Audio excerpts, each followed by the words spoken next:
कर د ګلو کړه چې سیمه د ګلزار شي ازغي مکر پخپو کې به د خار شي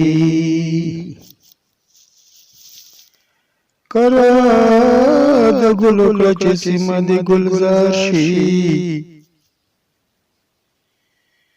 ازغي مکر پخپو کې به د خار شي کوه مکن د بل سړی پلار کې کوه مکن د بل سړی پلار کې حسن چې چرته ستا ور باندې لار شي